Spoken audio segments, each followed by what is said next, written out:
Good morning, all of you. In today's lecture, we will start our next problem based on ratio analysis. So ह्या problem मध्ये आपण combine base वरती ratio learn करणार आहोत. So these are includes balance sheet as well as profit and loss account. So first of all, see this problem and read carefully. The summarized final account of two companies are as follow. म्हणजे तर तुम्हाला इथे दोन कंपन्या दिलेल्या आहेत. ह्या दोन्ही कंपन्यांचं काय करायचं आहे तर कंपॅरिझन करावं लागेल. Share capital, then reserve and 8% debenture, these are liabilities. And असेटला दिलेला आहे fixed asset, current asset and less current liability. Then revenue statement दिलेला आहे तुम्हाला sales, then cost of sale, then GP, operating expenses, net profit before tax, profit after tax, dividend and retained earning.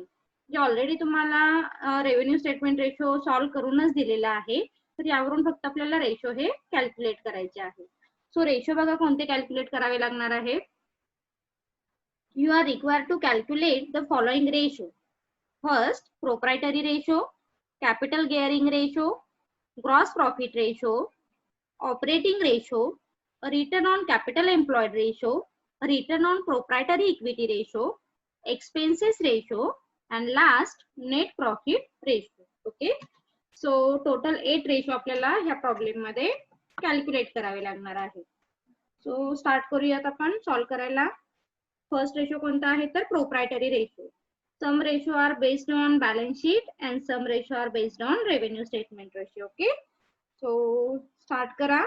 First proprietary ratio, याचा format already draw करून घेतलेला आहे, X limited and Y limited. So proprietary रेशोचा आपण formula already last problem मध्ये learn केलेला होता. Proprietary ratio is equal to proprietor funds divided by total asset into 100. Okay, so proprietary रेशोचा formula काय आहे. Proprietary ratio is equal to proprietor funds divided by total asset into 100. So first of all आधी आपण X लिमिटेडचा proprietary ratio calculate करू and then calculate Y limited. Proprietor funds X limited कडे या. काय काय दिलेलं आहे बघा. आता प्रोप्रायटरी रेशो मध्ये काय येणार आहे. प्रोप्रायटर फंड्स मध्ये शेअर कॅपिटलची अमाऊंट येईल आणि रिझर्वची अमाऊंट येणार आहे. सो दोनच अमाऊंट इन्क्लूड होतील. 88,000 प्लस 42,900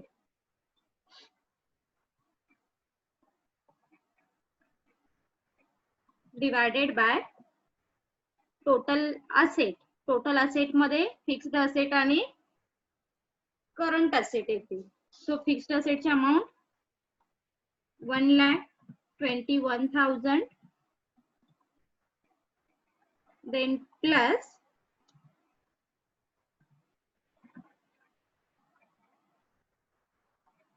1,25,000. ओके,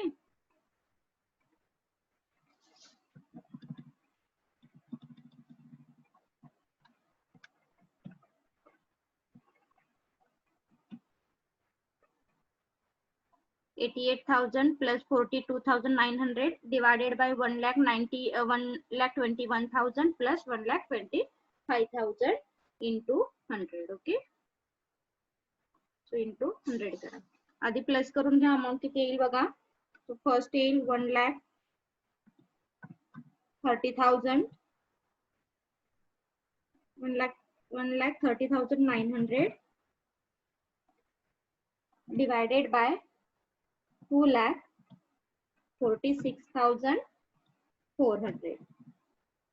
कॅल्क्युलेट एकदा करून घ्या आणि इंटू 100 करावं लागेल. सो किती येईल बघा.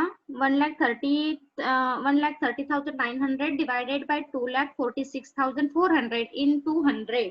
म्हणजे तुम्हाला फर्स्ट रेशो जो मिळणार आहे तो मिळेल 53.00%. ओके, पर्सेंटेज मध्ये आपण काय करतो प्रोप्रायटरी रेशो कॅल्क्युलेट करतो. सो क्लिअर झाला का बघा proprietary ratio.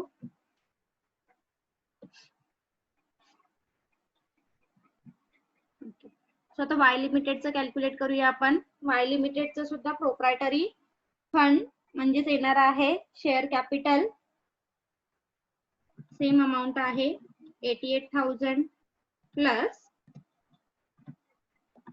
35,200 divided by 96,800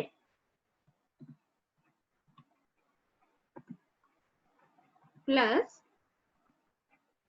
1,03,400. Okay, as per the problem. इथे बघा म्हणजे आपल्याला लक्षात येईल. Into 100.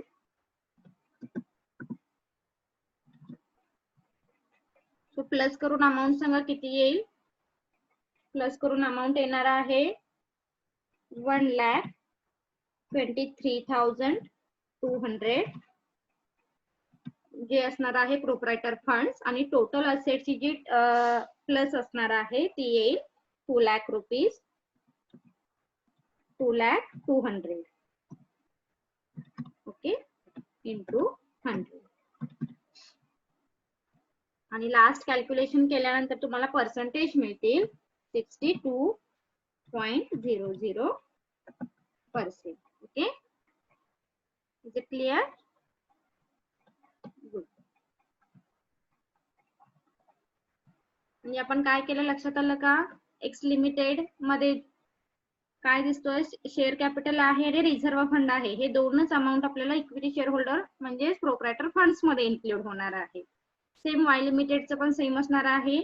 Equity share holder fund म्हणजे 88,000 and 35,200 येतील. ओके, आणि टोटल असेट म्हणजे आपण काय म्हणतो, fixed asset plus current asset plus investment. आता प्रॉब्लेम मध्ये इन्व्हेस्टमेंट नाहीये, म्हणजेच अमाऊंट काय येणार आहे तर फिक्स्ड असेट प्लस इन्व्हेस्टमेंट. म्हणून आपण ऍज पर दी प्रॉब्लेम एक्स लिमिटेडची टोटल करून घेतली आणि वाय लिमिटेडची टोटल केलेली आहे. सो फाइंड आउट केलं आपण पर्सेंटेज. फर्स्ट एक्स लिमिटेडचं पर्सेंटेज आपल्याला मिळालं म्हणजेच प्रोप्रायटरी रेशो मिळालेला आहे 53%. ओके, आणि वाय लिमिटेडचं पर्सेंटेज मिळालेला आहे 62%. प्रोप्रायटरी रेशोचं स्टँडर्ड आपल्याला काय सांगतात तर प्रोप्रायटरी रेशोचं स्टँडर्ड काय आहे 65%. म्हणजे वाय लिमिटेड काय आहे तर near by standard, near about standard, स्टँडर्डच्या जवळपास आहे. पण वाय लिमिटेड एक्स लिमिटेड कुठे आहे तर थोडस मागे आहे, कारण त्याचं पर्सेंटेज हे 53% दिसत आहे. So the position of solvency position of the Y limited company is good as compared to X limited. Okay, so इथे तुम्ही कमेंट मेन्शन केला तरी चालेल. Y limited ची सॉल्व्हन्सी पोझिशन ही कशी आहे तर बेटर आहे as compared to X limited. Is it clear? Good. तो आपण आता नेक्स्ट रेशो कडे जाणार आहोत. नेक्स्ट रेशो बघा, प्रॉब्लेम मध्ये काय दिलेला आहे, प्रोप्रायटरी आपला कंप्लीट झाला, त्याच्यानंतर आहे कॅपिटल गिअरिंग रेशो. आपण कॅल्क्युलेट करून घेऊया capital gearing ratio. Capital gearing ratio आपण हा सुद्धा रेशो ऑलरेडी लर्न केलेला आहे. तर त्याचा फॉर्म्युला काय दिसतोय बघा, capital gearing ratio means or capital gearing ratio is equal to fixed interest bearing security divided by equity shareholder fund. आता फिक्स्ड इंटरेस्ट बिअरिंग सिक्युरिटी, ज्या सिक्युरिटी वरती आपल्याला इंटरेस्ट हा पे करावा लागतो, this is called the fixed interest bearing security. मग ती कोणती दिसते प्रॉब्लेम मध्ये बघा, तर इथे फक्त आपल्याला डिबेंचर दिसत आहेत, कुठेही प्रेफरन्स शेअर दिसत नाहीयेत किंवा पब्लिक डिपॉझिट दिसत नाहीयेत, अनसिक्युअर्ड लोन दिसत नाहीयेत. म्हणजे फक्त 8% डिबेंचर जे आहे हे फिक्स्ड इंटरेस्ट बिअरिंग सिक्युरिटी असते. सो कॅल्क्युलेट करा.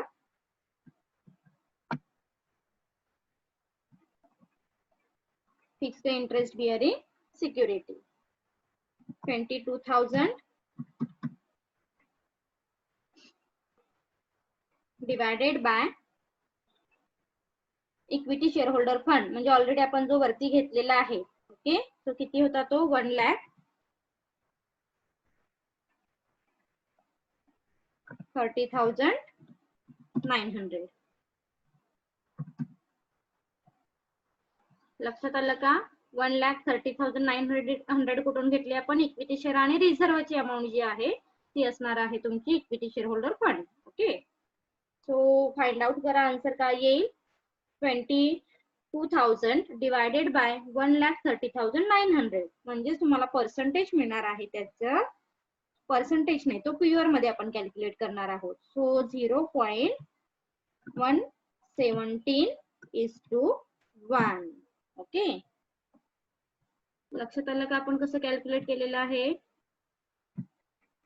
म्हणजे इथे तुम्हाला आता इक्विटी शेअर होल्डर फंड म्हणजे काय, इक्विटी शेअर आणि रिझर्व्ह ही दोन अमाऊंट घेतलेली आहे. जर प्रॉब्लेम मध्ये प्रेफरन्स शेअर दिला असता तर आपण प्रेफरन्स शेअर मात्र इथे घेतलेला नसता इक्विटी शेअर होल्डर फंड मध्ये, कारण तो आपण कुठे कन्सिडर करतो, फिक्स्ड इंटरेस्ट बिअरिंग सिक्युरिटी मध्ये कन्सिडर करतो. That's why. सो चला पुढे, वाय लिमिटेड ची capital gearing ratio find out करा. अमाऊंट सेम दिसतीये बघा, डिबेंचरची 22,000 divided by equity fund. Equity fund आपण लास्ट प्रॉब्लेम मध्ये last problem in the sense last ratio मध्ये कॅल्क्युलेट केलेला आहे. किती आहे तो 1,23,200. तो आन्सर फाइंड आउट करा. 0.118:1. आता एक लक्षात ठेवा, इथे सुरुवातीला कळेल आपल्याला की तुम्हाला कुठे व्हर्टिकल फॉर्मॅट ड्रॉ करायला सांगितलेला नाहीये. तर here we can directly calculate our ratio. त्यामुळे आपल्याला स्टेप बाय स्टेप जावं लागेल, कोणतीही स्टेप स्किप नाही करता येणार आहे. म्हणजे आता इथे मी काय केलेलं आहे, directly equity share holder fund घेतलेला आहे, पण इक्विटी शेअर होल्डर फंड मध्ये कोणते अमाऊंट इन्क्लूड होतात हे मात्र तुम्हाला इथे डिटेल मेन्शन करावं लागेल. कधी, जर तुम्ही व्हर्टिकल फिनान्शियल स्टेटमेंट किंवा vertical profit and loss account draw नाही केला तर. आणि आता आपण इथे ड्रॉ केलेला नाहीये, आपण डायरेक्टली काय करतोय, रेशो हे कॅल्क्युलेट करतो. कॅपिटल गिअरिंग रेशो क्लिअर झाला का. आपण फर्स्ट एक्स लिमिटेड कॅल्क्युलेट केलेला आहे 0.17 आणि वाय लिमिटेडचा कॅल्क्युलेट केलेला आहे 0.18. तो नेक्स्ट रेशो कडे जातोय आपण. नेक्स्ट रेशो कोणता दिलेला आहे, ग्रॉस प्रॉफिट रेशो. हा आपल्यासाठी नवीन असेल, जो आपल्या लास्ट प्रॉब्लेम मध्ये अजून झालेला नाहीये. हा कशावरती बेस आहे तर profit and loss account and trading account वरती बेस असेल. ग्रॉस प्रॉफिट रेशोचा फॉर्म्युला काय सांगितलेला आहे बघा, gross profit divided by net sales into 100. Problem मध्ये या, तर इथे पण मी प्रॉब्लेम घेतलेला आहे फॉर युअर रेफरन्स. एक मिनिट.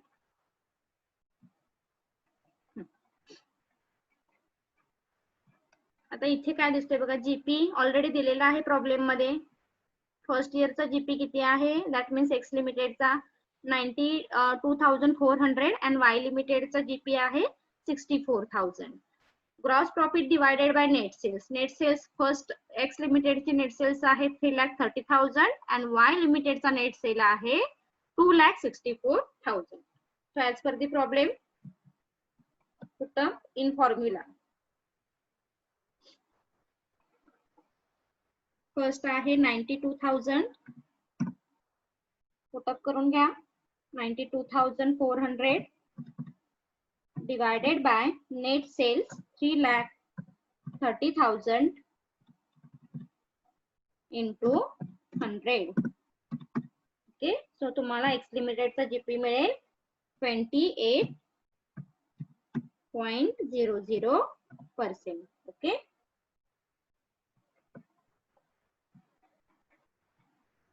वाय लिमिटेड कडे या. वाय लिमिटेडचा जीपी आपल्याला फाइंड आउट करायचा आहे, gross profit divided by net sales into 100. So as per the formula amount put up करून घ्या. ग्रॉस प्रॉफिट, वाय लिमिटेडचा जीपी किती दिसतोय मग 66,000 डिवायडेड बाय नेट सेल्स किती आहे 2,64,000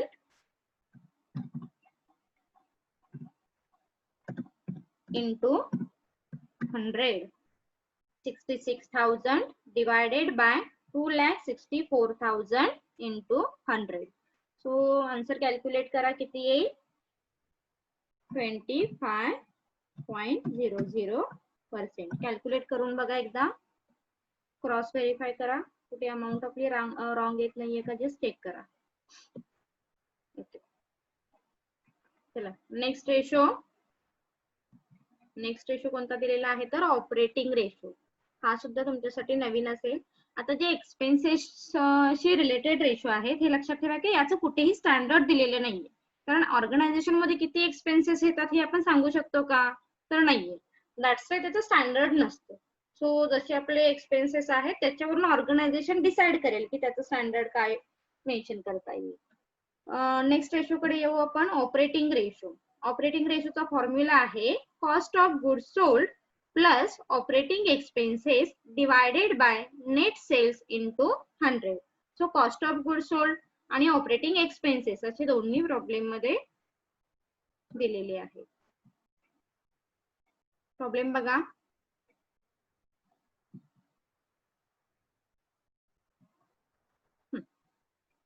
कॉस्ट ऑफ सेल म्हणजेच काय आहे तर कॉस्ट ऑफ गुड्स सोल्ड म्हणतो आपण याला. सो एक्स लिमिटेडचं कॉस्ट ऑफ गुड्स सोल्ड किती येईल 2,37,600 आणि वाय लिमिटेडचा कॉस्ट ऑफ गुड्स सोल्ड किती येणार आहे तर 1,98,000.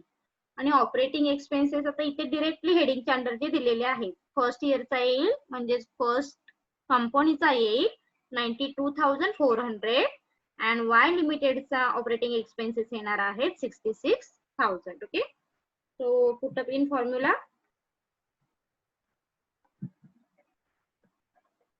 First of all, we calculate X limited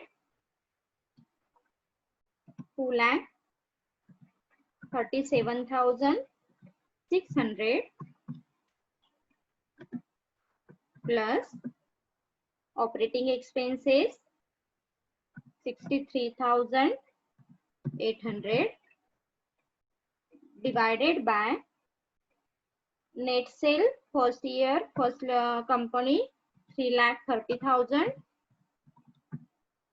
into 100. Okay. So एक स्टेप आधी कॅल्क्युलेट करून घ्या. 2,37,600 प्लस 63,800 किती येतील 3,01,400. देन डिवाइड करणार आहोत आपण नेट सेल्स 3,30,000 इंटू 100 आणि लास्ट मग तुमचा आन्सर फाइंड आउट करा किती येईल बघा.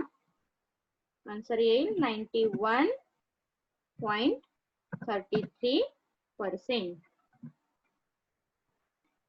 क्लियर. Okay good. चला वाय लिमिटेडचं कॅल्क्युलेट करून घ्या.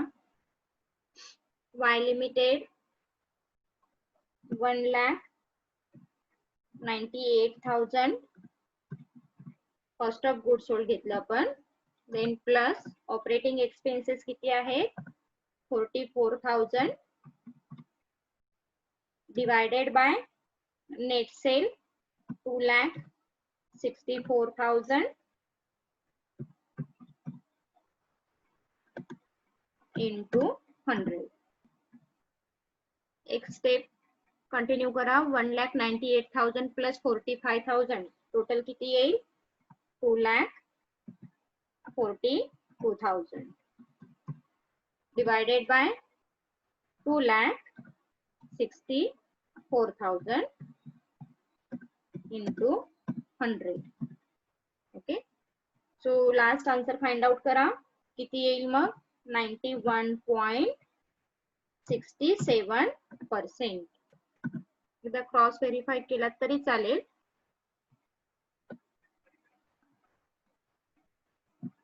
Is it clear. सो आपले रेशो किती कॅल्क्युलेट करून झाले 4. फर्स्ट झालेला आहे proprietary ratio, then capital gearing ratio, then third gross profit ratio and then operating ratio.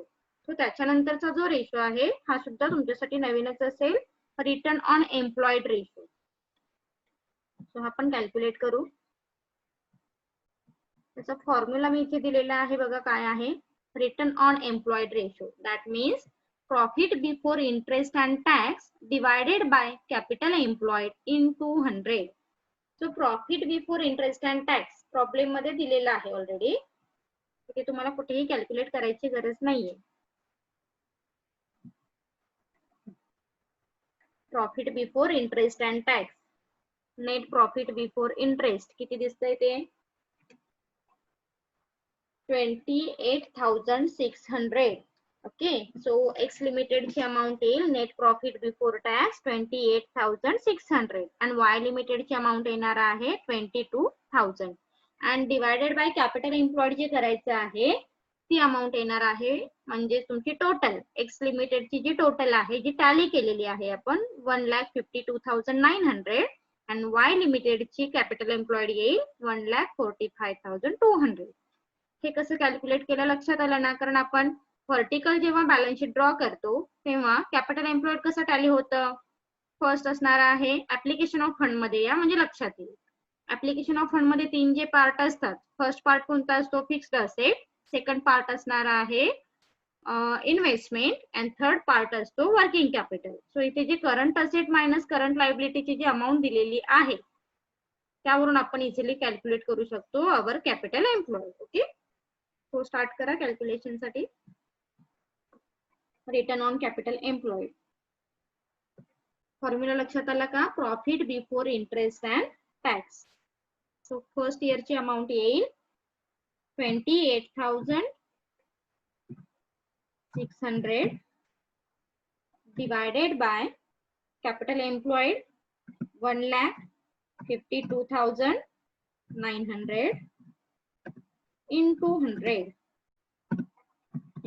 100 calculate करा. आता इथे ते स्टेप आपल्या आणखी वाढवायची गरज नाहीये, it's very simple thing. So last answer मिळेल आपल्याला 18.71%. 18.71%. Okay, is it clear? Good. So Y limited ची return on capital ratio calculate करा.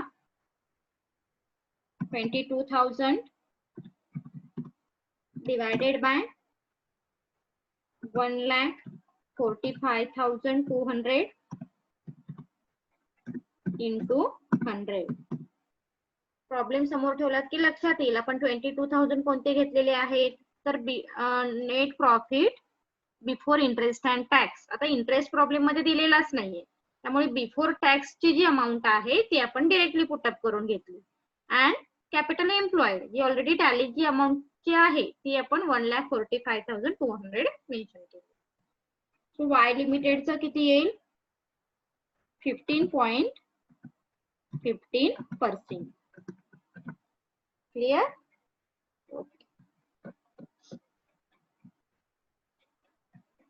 लक्षात आला का ratio return on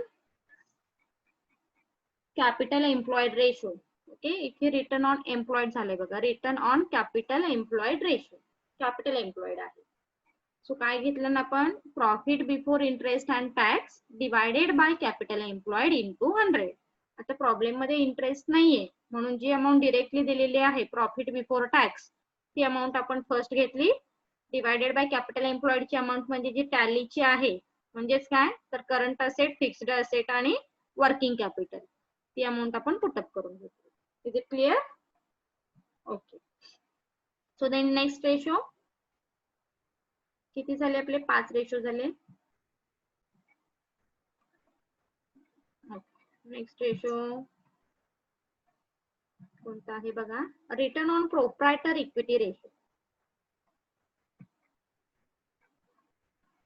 return on proprietor equity ratio. आता फॉर्म्युला इथे दिलेला आहे net profit after tax divided by proprietor funds into 100. So start करूया आपण कॅल्क्युलेशनला. Net profit after tax problem मध्ये या म्हणजे लक्षात येईल. ही सुद्धा अमाऊंट आपल्याला डायरेक्टली मिळेल. नेट प्रॉफिट आफ्टर टॅक्स जे टॅक्स लेस केल्यानंतरची जी अमाऊंट आहे this is called net profit after tax. Tax less केल्यानंतरची जी अमाऊंट आलेली आहे हेडिंग आहे बघा प्रॉफिट आफ्टर टॅक्स. सो किती दिसते ती 16,500. ओके, एक्स लिमिटेडची आणि वाय लिमिटेडची दिसेल 12,760 आणि capital employed sorry proprietor equity ratio equity fund आपल्याला माहिती आहे काय आहे तर शेअर कॅपिटल आणि रिझर्वची जी अमाऊंट आहे total this is equity share holder fund. So चला कॅल्क्युलेट करूया आपण.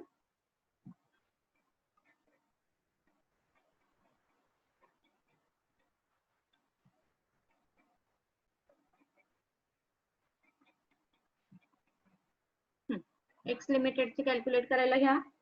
रिटर्न ऑन प्रोप्रायटर इक्विटी 16,500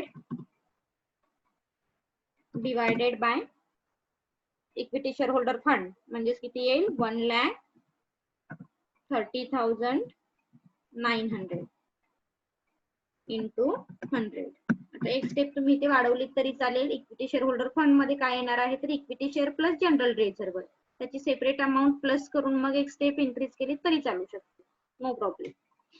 पण त्या प्रत्येक वेळी आपण करायला नको म्हणून मी ती स्किप केली. कॅल्क्युलेट करा, आन्सर काय येईल 12.61%.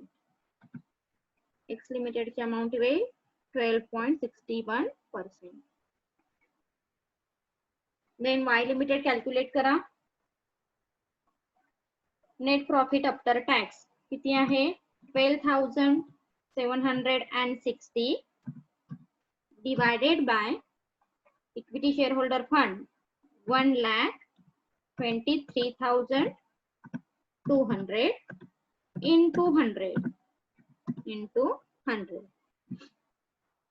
फाइंड आउट करा, आन्सर किती येईल पर्सेंटेज फॉर्म मध्ये 10.36%. Okay good. लक्षात आला रेशो आपण कसा कॅल्क्युलेट केलेला आहे. Return on proprietor equity ratio. Return on proprietor equity ratio. आता हे कंबाईन रेशो आपण काय केले कॅल्क्युलेट केले.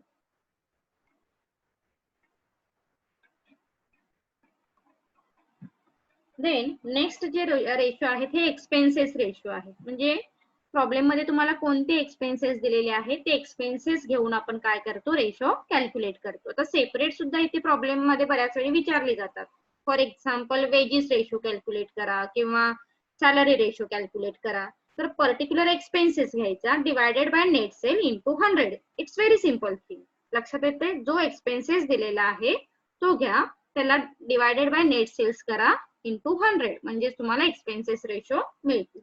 आता ट्रेडिंग अकाउंटचे सगळे एक्सपेन्सेस कशामध्ये असतात कॉस्ट ऑफ गुड सोल्ड मध्ये असतात. म्हणून आपण डिरेक्टली एक रेशो कॅल्क्युलेट करणार आहोत cost of good sold divided by net sales into 100. आणि सेकंड जो आहे operating expenses relating to the profit and loss account. That's why here we calculate operating expenses divided by net sales into 100. So चला calculate करूया आपण. First घ्या cost of good sold.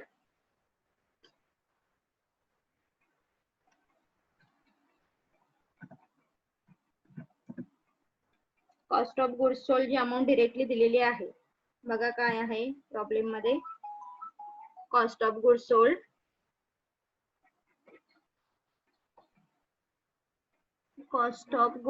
म्हणजे cost of sale. First इयरचा आहे 2,37,600 and second म्हणजे Y लिमिटेडचा आहे 1,98,000 डिवायडेड बाय नेट सेल्स करायचं. Simple thing.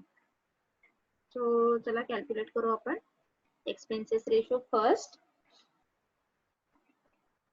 2,37,600 divided by net sales म्हणजे 3,30,000 इंटू 100. ओके सो किती मिळतील पर्सेंटेज 72.00%. ओके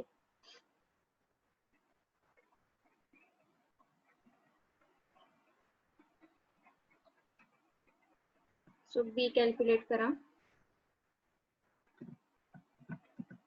बी मध्ये ऑपरेटिंग एक्सपेन्सेस जे डिरेक्टली दिलेले आहेत 63,800 divided by net sales that means 3,30,000 into 100. Okay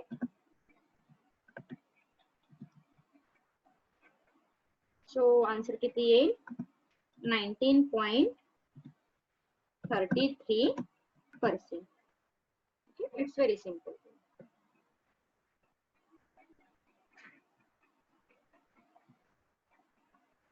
Okay. Y लिमिटेडचं कॅल्क्युलेट करा आता.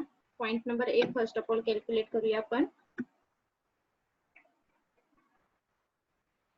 वाय लिमिटेड किती आहे बघा. Cost of good sold 1,98,000 divided by net sales 2,64,000 into 100 किती येईल मग. 75% first X limited sorry Y limited मिळेल. आणि बी पॉइंट कॅल्क्युलेट करा. पॉइंट बी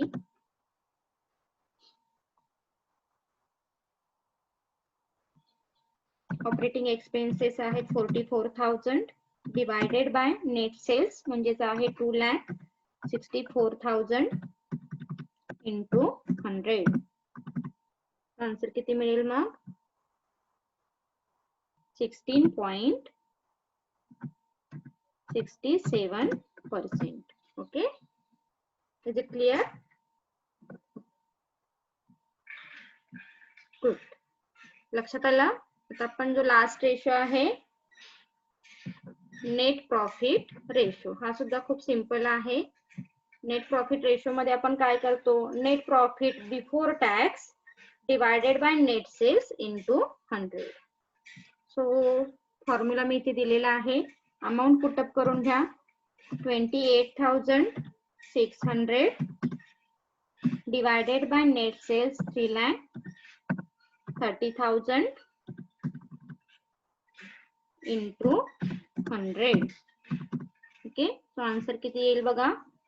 8.67%. ओके, फर्स्ट इयरचा मिळेल. First year in the sense X limited. And Y limited net profit before tax.